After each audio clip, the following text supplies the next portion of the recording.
السلام علیکم دوستو، آپ دیکھ رہے ہیں پیارا اسلام آفیشیل چینل۔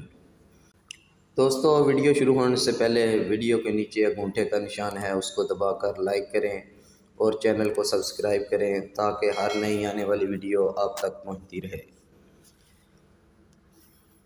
آج ہم ذکر کریں گے حضرت عبداللہ بن حذافہ رضی اللہ تعالیٰ عنہ کا واقعہ، حکومت، دولت اور شہزادی کو ٹھکرانے والے صحابی کی داستان۔ حافظ ابن کثیر اور حافظ بن عساکر عبداللہ بن حذافہ رضی اللہ تعالیٰ عنہ کا واقعہ بیان کرتے ہیں کہ آپ کو رومی کافروں نے قید کر لیا اور اپنے بادشاہ کے پاس پہنچا دیا۔ بادشاہ نے آپ سے کہا کہ تم نصرانی بن جاؤ، میں تمہیں اپنے راج پاٹ میں شریک کر لیتا ہوں اور اپنی شہزادی کو تمہارے نکاح میں دیتا ہوں۔ عبداللہ بن حذافہ رضی اللہ تعالی عنہ نے جواب دیا کہ یہ تو کیا، اگر تو اپنی بادشاہت مجھے دے دے اور تمام عرب کا راج بھی مجھے سونپ دے، اور یہ چاہے کہ میں ایک آنکھ جھپکنے کے برابر بھی اپنے دین محمد صلی اللہ تعالی علیہ وآلہ وسلم سے پھر جاؤں، تو یہ بھی ناممکن ہے۔ بادشاہ نے کہا، پھر تجھے قتل کر دوں گا۔ حضرت عبداللہ بن حذافہ رضی اللہ تعالیٰ عنہ نے جواب دیا کہ ہاں، یہ تجھے اختیار ہے۔ چنانچہ اسی وقت بادشاہ نے حکم دیا اور انہیں صلیب پر چڑھا دیا۔ تیر اندازوں نے قریب سے بحکم بادشاہ کے ہاتھ، پاؤں اور جسم چھیننا شروع کر دیا۔ بار بار کہا جاتا کہ اب بھی نصرانیت قبول کر لو، اور آپ پورے صبر و استقلال سے فرماتے جاتے کہ ہرگز نہیں۔ آخر بادشاہ نے حکم دیا کہ اسے سولی سے اتار لو اور پتل کی بنی ہوئی دیگ خوب تپا کر آگ بنا کر لاؤ۔ چنانچہ وہ پیش ہوئی۔ بادشاہ نے ایک اور مسلمان قیدی کی بابت حکم دیا کہ اسے اس میں ڈال دو۔ اسی وقت حضرت عبداللہ بن حذافہ رضی اللہ تعالیٰ عنہ کی موجودگی میں آپ کے دیکھتے ہوئے اس مسلمان قیدی کو اس میں ڈال دیا گیا۔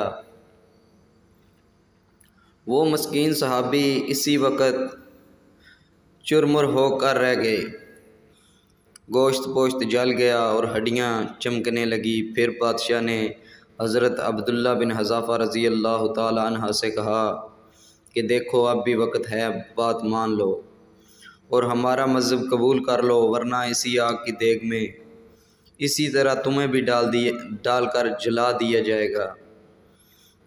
آپ نے پھر بھی اپنے ایمان جوش سے کام لے کر فرمایا کہ ناممکن ہے کہ میں اللہ تعالیٰ کا دین چھوڑ دوں۔